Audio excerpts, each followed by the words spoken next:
Weekend 讲是 off day， 可是那个 WhatsApp 还是一样响不停。然后到年底就只是那一句公司没有赚钱，我们会不爽，不是因为没有 bonus， 而是我们努力了一整年，到最后我们的贡献好像没有被看到这样。屁啦！当时你扩张有问过我们吗？跑 KPI 的是我们，跑业绩的是我们 ，hit target 的也是我们，凭什么扩张失败了要我们体谅公司，要一起承担？他们只是想要回家过年的时候可以有钱买多一点东西给父母，可以包一个大红包给孩子，心里有一种感觉，这一年我没有白做。老板们真的要知道，花红在很多员工的心里面是一种被公司肯定的象征。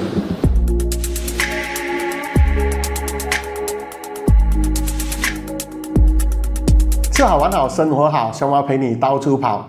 是的，要接近过年了每年在这个时候呢，马来西亚的打工一族就会问一句话：有没有花红？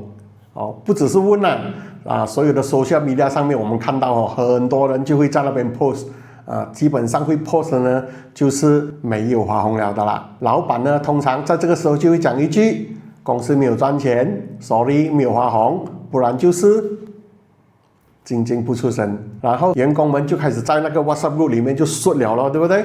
所以呢，今天我们就来讲一讲花红。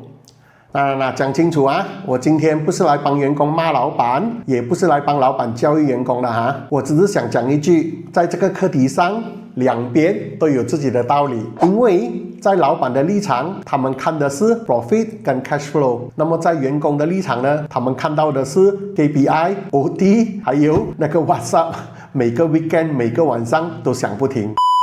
OK， 我们就先来讲一讲员工为什么会不爽。所以我们就先不要讲什么大道理，我们先来谈一谈感受。第一点，我不是没有做事，我是做很多事。这一年来，我 OT 有没有少做过然后有同事 resign， 他的工是不是我顶上去？ Weekend 讲是 off day， 可是那个 WhatsApp 还是一样响不停。然后到年底就只是那一句公司没有赚钱。要知道员工的心里还是会想的，公司有没有赚钱关我什么事？我的工作还是一样多甚至越来越多我们会不爽，不是因为没有 bonus， 而是我们努力了一整年，到最后我们的贡献好像没有被看到这样。老板的一句今年很难，在员工听起来就好像是你今年辛苦了，但是我就当作没有看到。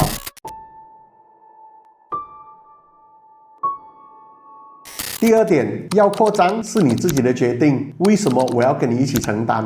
有些老板分店开了一间又一间，有些呢就开新厂，装修呢做美 branding 做很大，又请 consultant 啦，又做 rebranding 啦，然后年底跟我们讲一句 cash flow 很紧。听到这句话，员工心里一定是屁啦！当时你扩张有问过我们吗？跑 KPI 的是我们，跑业绩的是我们， hit target 的也是我们，凭什么扩张失败了要我们体谅公司，要一起承担？要知道这个逻辑在员工那边是讲不通的嘞，因为这一年来我们的工作只有增加，没有减少。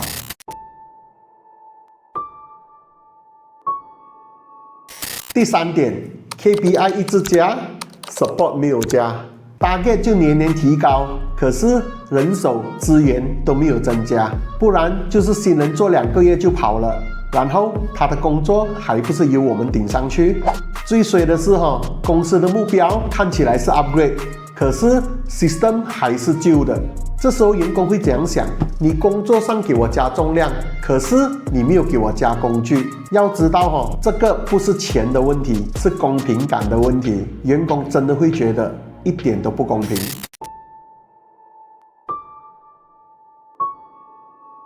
第4点，别人公司有，我们没有农历新年聚餐的时候，好朋友讲我2个月 bonus， 然后我们就只能够嘿嘿。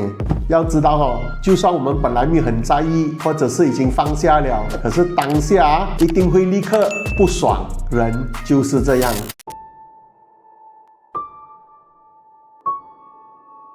第5点，花红不是奖励，是交代。很多员工不是想要发财，他们只是想要回家过年的时候可以有钱买多一点东西给父母，可以包一个大红包给孩子，心里有一种感觉，这一年我没有白做。老板们真的要知道，花红在很多员工的心里面是一种被公司肯定的象征。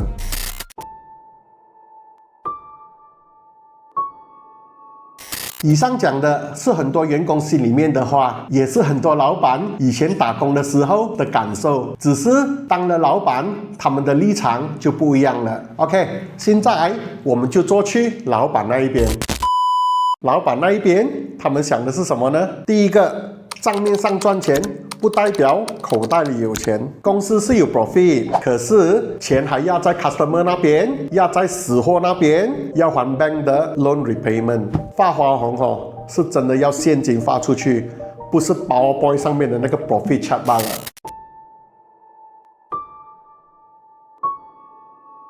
第二个，公司扩张有时候不是贪生，是怕死。公司如果不扩张 ，market share 就会给 competitor 吃掉。你如果不 upgrade， 就会被淘汰。很多老板扩张不是贪玩，知道吗？是怕一停下来就完蛋。问题是扩张成功的话，工作量 KPI 提高，员工又会不爽。扩张失败的话呢，就变成不懂老板在想什么的。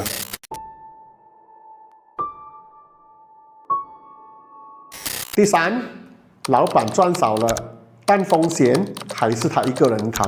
员工最惨的是没有花红罢了，老板最惨的是公司面临倒闭，要还 loan， 还给 supplier 追债。讲真的啦，员工是可以不爽，但我们还是应该要明白，风险结构本来就不一样。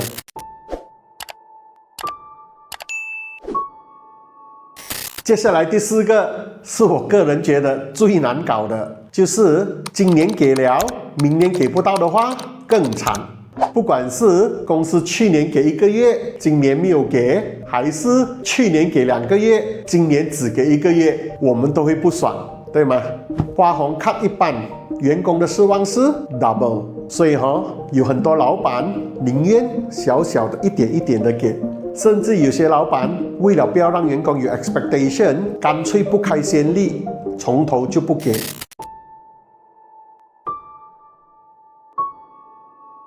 其实讲到最后，不是谁对谁错，是 expectation 没有 align， 就是员工会觉得我有付出，公司就应该要有个交代，而老板会认为公司要有钱赚，我才可以分啊，没有钱赚怎样分？